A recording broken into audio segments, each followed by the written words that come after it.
Phone tapping case విచారణ తుది అంకానికి చేరింది. ఈ కేసులో బీఆర్ఎస్ అధినేత కేసీఆర్ ను విచారణకు పిలవడం కూడా దాదాపు ఖాయమైంది. ప్రభాకర్ రావు చివరి రోజు విచారణలో అతని కుమారుడితో పాటు గతంలో ఎమ్మెల్యేల కొనుగోళ్ల వ్యవహారంలో అరెస్టైన నందకుమార్ ను కూడా పిలిచి విచారించడంతో కేసీఆర్ కు నోటీసులు ఇచ్చే అంశాన్ని సిట్ ఖరారు చేసినట్లేనని చెబుతున్నారు.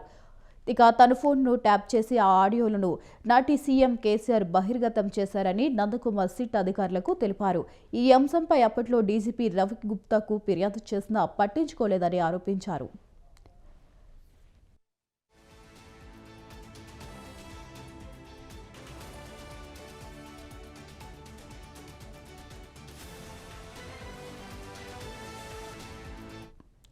నందకుమార్ ఫోన్ ట్యాప్ అయిందన్న విషయం నిర్ధారణ కావడం, ఆయన ఆడియోలను విలేకరుల సమావేశంలో కేసీఆర్ బయటపెట్టిన నేపథ్యంలో ఈ ట్యాపింగ్ జరిగిందనేది ఎవరన్న విషయాలను తెలుసుకోవాల్సిన అవసరం ఉందంటూ కేసీఆర్ కు సిట్ నోటీసులు ఇవ్వనుంది. నందకుమార్ వాంగ్మూలం ఈ కేసులో కీలకంగా మారుతుందని సిట్ అధికారులు భావిస్తున్నారు. బీఆర్ఎస్ పాలనలో దాదాపు 6,000 ఫోన్ నెంబర్లు ట్యాప్ చేశారనే ఆరోపణలున్నాయి.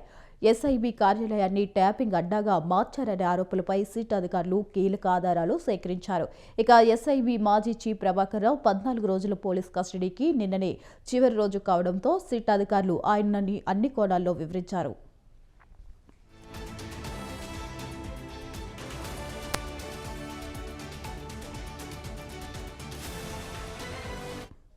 ఈ విచారణలో సిట్ అధిపతి సజ్జనర్తో పాటు ఇతర ఐపీఎస్ అధికారులు స్వయంగా పాల్గొన్నారు. ఈ కేసులో అరెస్ట్ అయిన ఇతర నిందితులు భుజంగరావు, తిరుపతన్న, రాధాకృష్ణరావుతో పాటు ఓ మీడియా ఛానల్ అధిపతి శ్రవణ్ రావుతో కలిపి ప్రభాకర్ రావును ముఖాముఖి ప్రశ్నించినట్లు తెలిసింది. గతంలో వారు ఇచ్చిన వాంగ్మూలాలకు కట్టుబడి ఉన్నారా లేదా అనే విషయాలపై దర్యాప్తు అధికారులు స్పష్టత తీసుకున్నారని సమాచారం. ఇక మరోవైపు ప్రభాకర్ రావు కుమారుడు నిశాంత్ రావును కూడా విచారిస్తూ ప్రభాకర్ రావును ఉక్కిరిబిక్కిరి చేశారు. ఒక రకంగా ఆయన మానసిక స్థైర్యాన్ని దెబ్బతీయడానికి వ్యూహాత్మకంగా సిట్ అధికారులు ప్రయత్నించారు.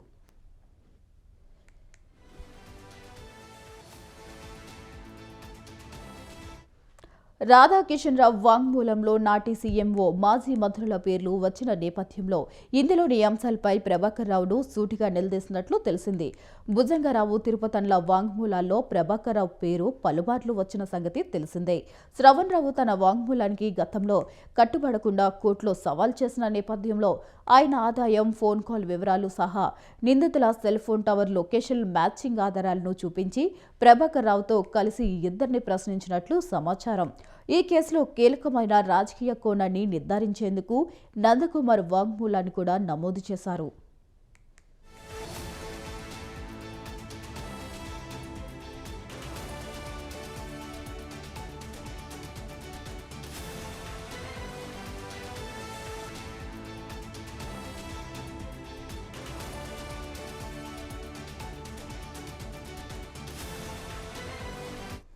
శ్రవణ్ రావు నాటి బీఆర్ఎస్ ప్రముఖుడి ద్వారా సిట్లోకి ఎంటర్ అయ్యారని, నాటి మంత్రి హరీష్ రావుకు మావోయిస్టుల నుంచి ముప్పు ఉన్నందున ఈ కోణంలో ప్రైవేటుగా కొన్ని ఫోన్ నెంబర్లపై నిఘా పెట్టారని సిట్ అధికారులు గుర్తించినట్లు తెలుస్తుంది.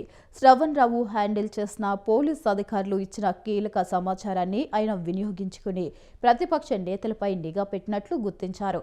ఈ కేసులో శ్రవణ్ రావు కూడా కీలక వ్యక్తి అని సిట్ అధికారులు భావిస్తున్నారు. ఆయనను ఈ కేసులో ఎగ్జిక్యూటర్గా పేర్కొంటున్నారు. టెక్నికల్ ఆపరేషన్లు పర్యవేక్షించడమే కాకుండా వచ్చిన సమాచారాన్ని అవసరమైన వరకు ఎడిట్ చేసి కొంతమందికి పంపించి శ్రవణ్ రావు లబ్ధి పొందారన్న విషయంపై ప్రభాకర్ రావును పలుమార్లు ప్రశ్నించినట్లు తెలుస్తుంది.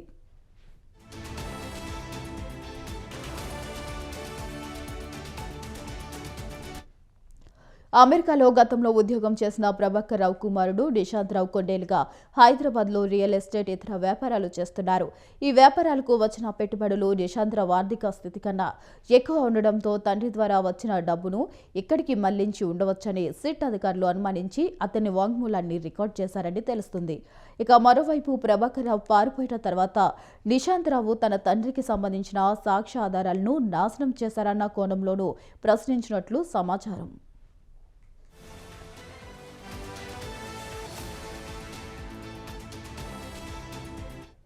ప్రభాకర్ రావు ఎస్ఐబి చీఫ్గా 2020 జూన్లో రిటైర్ అయ్యారు.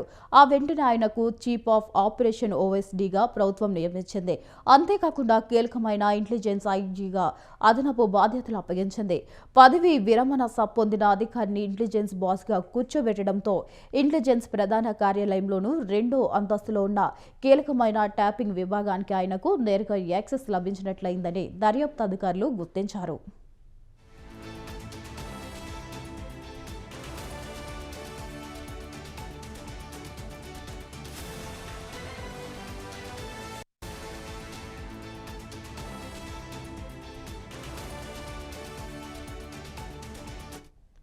ఎస్ఐబిలోనే కాకుండా ఇంటెలిజెన్స్ కార్యాలయం నుంచి సైతం ట్యాపింగ్ దందాకు పాల్పడ్డారని భావిస్తున్నారు.